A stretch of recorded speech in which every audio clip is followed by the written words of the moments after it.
मेरे साथ मौजूद हैं इंतहाई मोअज़्ज़ज़ जनाब शेख रशीद अहमद साहब। अस्सलाम वालेकुम शेख साहब। वालेकुम अस्सलाम। शेख साहब, मुज़ाकरात हो रहे हैं और इन मुज़ाकरात के लिए कहा जा रहा है कि मंगल को कोई अहम फैसला आने वाला है। अच्छा, मेरा सवाल मुकम्मल होने से पहले आप मुस्कुरा दिए हैं, तो यकीनन कोई ना कोई वजह होगी इस मुस्कुराहट के पीछे। सर, खान साहब कह रहे हैं कि 14 मई तक अगर असम्बलियाँ तहलील कर दी जाती हैं तो ठीक है, वरना इन मुज़ाकरात का कोई फ़ायदा नहीं है। हुकूमत बजद है कि हम बजट दिए बगैर असम्बलियाँ तहलील नहीं करेंगे। तो शेख साहब, ये जो मंगल को कहा जा रहा है कि कोई अहम फैसला हो सकता है, आपको कोई बड़ा ब्रेक थ्रू नजर आ रहा है? एक होता है मजाक रात, एक होता है मजाक की रात। ये मजाक की रात है, ये सुहानी रात चलेगी मंगल तक और फिर टैटे फिश हो जाएगी। उन्होंने जाना नहीं, उनका कोई इलेक्शन नहीं। आप फजलुर रहमान की बात सुने जी। मेरी ज़िंदगी की तारीख में मैंने मुफ्ती महमूद साहब के साथ काम किया है, क्या जुमलों का इस्तेमाल था। और फजलुर रहमान कहता है ये हिंदू का हथौड़ा है चीफ जस्टिस के हथौड़े को। मेरा मतलब है पाकिस्तान की अदलिया को असम्बली में जिस तरह तज़हीक की जा रही है कि शहबाज शरीफ हल्फ उठाने के साथ कहता है मैं 3 जजों को नहीं मान रहा। आप किससे मुज़ाकरात कर रहे हैं जी? सिविल नाफरमानी का ऐलान किया और कहता है एक दफ़ा नहीं, मुझे 50 दफ़ा घर, 1000 मरतबा घर। ओ ये तू आधी दफ़ा घर नहीं जा सकता मेरी जान। तू तो 90 के जाविये से जूतियां चाट के यहां सबसे पाकिस्तान में गुलाम इब्ने गुलाम जो शख्स ढूंढा गया वो आप हैं, शहबाज शरीफ साहब। नवाज शरीफ में फिर भी मैं समझता हूं कि वो स्टैंड ले लेता है जिस हद तक भी ले सके। कई दफा मेरी जिंदगी में ऐसा हुआ कि उसने अपनी राय दी, इसकी तो राय कोई नहीं, जुम्मा जंज के साथ है, ये चाबी के खिलौने हैं। इन चाबी के खिलौनों को जितनी चाबी दो ये असम्बली के फ्लोर पे उतना नाच लेते हैं। और वो बिलावल भुट्टो कहता है कि इनको तलब करो इस्तेहकाक कमेटी में। बाज़ का तो अपने आप पे हंसी आती है कि या अल्लाह हम कहाँ पहुंच गए हैं।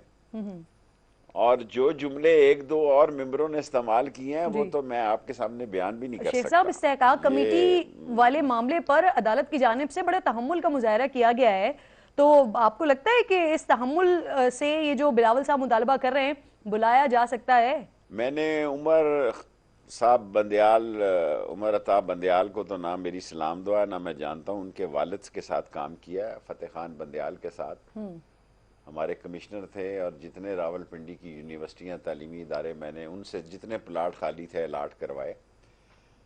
ये तहम्मुल और बुर्दबारी और दानिशमंदी और दूर अंदेशी से सबको घेर रहे हैं इलेक्शन की तरफ, आइन और कानून की तरफ। इन्होंने आना नहीं है, इनके वोट तो तंदूर में चले गए हैं हजूर। इसहाक डार साहब से भी आपके प्रोग्राम में गुजारिश कर दूं कि आ गया कल IMF के एग्जीक्यूटिव बोर्ड के इजलास की मीटिंग का एजेंडा 10 तारीख वाला, उसमें तो पाकिस्तान का जिक्र ही नहीं है जी।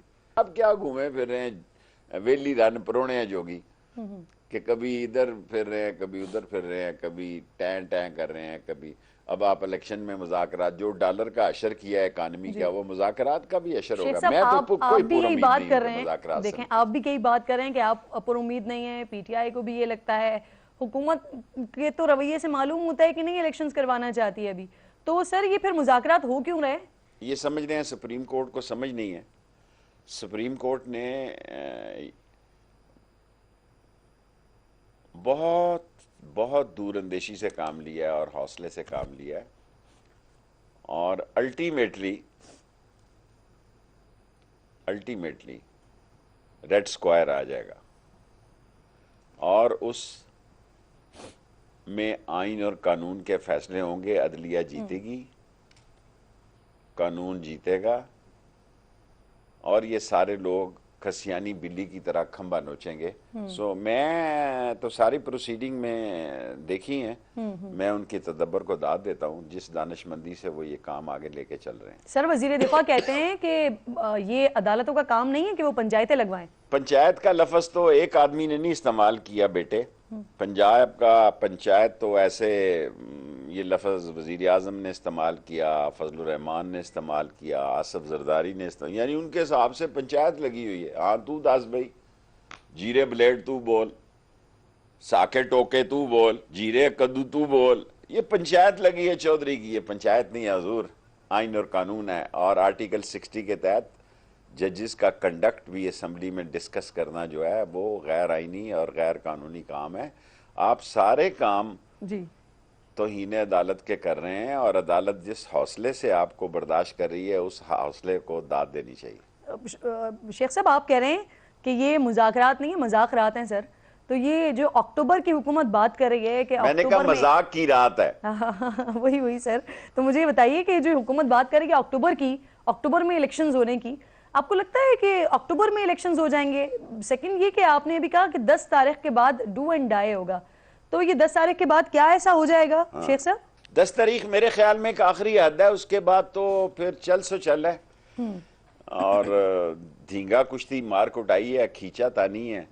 और अगर 10 तक कुछ नहीं होता तो 14 के इलेक्शन तो फिर खटाई में पड़ गए ना। और इमरान खान क्या फैसला करते हैं मुझे नहीं पता, इस पर वो क्या फैसला करते हैं, लेकिन लोग जो है तकलीफ के जिस आलम में हैं जी उसका एहसास हुकूमत को है कि हमारी तरफ कोई नहीं है। देखें, एक बात मैं आपसे अर्ज करूं कि कोई 85 तो वैसे वजीर है ना जिनका नोटिफिकेशन हुआ है, 4 बंदे ऐसे ही लटके हुए हैं जिनका अभी तक नोटिफिकेशन नहीं किया लेकिन झंडा लगा हुआ है जी। ये 89 वजीर याद रखें, इस झंडे के नीचे एक डंडा भी है, और ये डंडा लोग उठाएंगे, मजबूरी में उठाएंगे। किसी का दिल नहीं चाहता, किसी का दिल नहीं चाहता कि आप बैल मुझे मार, लेकिन अब बैल मार ही रहा है तो ये भी तो बैल को मारेंगे ना। लेकिन सर ये डंडा इकॉनमी पहले भी तो उठाया गया, पूरे मैं साल में आज 3-4 आपके दफा उठाया प्रोग्राम में गया। अब भी लॉन्ग मार्च किए गए। अभी आज फवाद चौधरी साहब जी, कह जी। रहे हैं कि अगर ये इलेक्शंस नहीं होते हैं या कोई मुज़ाकरात का हल नहीं निकलता तो फिर पीटीआई लॉन्ग मार्च करेगी। तो सर जो पिछले साल में लॉन्ग मार्च भी होते रहे, जलसे भी होते रहे, उनसे तो कोई फायदा नहीं हुआ, इस बार ऐसा क्या हो जाएगा सर? ये कोई कम मामूली बात नहीं है कि 1 साल से इमरान खान ने पार्टी को एक्टिव रखा है 13 जमातों और बहुत सारी दूसरी ताकतों के मुकाबले में, जबकि हम देखें 16-16 दफ़ा वजीर ने हमारी आंखें पाँव और हाथ भी बांधे एक फ़ोन के पासवर्ड के लिए। अगर उनको फ़ोन का पासवर्ड हमें मोहब्बत से ही कहते तो हम 2 दे देते। सर जी मसला क्या है? मसला ये है, क्या सियासी जमातें इंतखाब से भागती हैं? क्या सियासी जमातें, अगर ये सितंबर में आए हैं, अगस्त में असम्बली तोड़नी है, ये बारी इमरान की है, और ये भरपूर अपोजिशन करें जी। इस बात को इंडोर्स किया कि एस्टेब्लिशमेंट से दूरी तो है। अब सर खान साहब एक तरफ एस्टेब्लिशमेंट से दूरियों को ख़त्म भी करना चाहते हैं, दूसरी तरफ वक्तन फ़वक्तन वो इस तरह के स्टेटमेंट्स देते हैं जैसे ताकतवर हल्कों के कारोबार बंद कर देंगे, जैसे इक़्तिदार में आएंगे वैसे ही बजट कम कर देंगे। तो ये तासुर जो खान साहब दे रहे होते हैं, सर ये वजह तो नहीं है दूरी की? ये वजह नहीं है। कोई शख्स ना बजट उनका कम कर सकता है, ना ऐसी सोच रख सकता है कि जनाब अली ये कर देंगे वो कर देंगे। देखें, ये हुकूमत है क्या? ये हुकूमत है क्या? 180 वोट जिन्होंने दिलाए हैं हमें भी वही दिलाते थे। जिस तरह इकट्ठा इनको किया इन्होंने, हमारे वक्त में भी ऐसे ही इकट्ठा करते थे।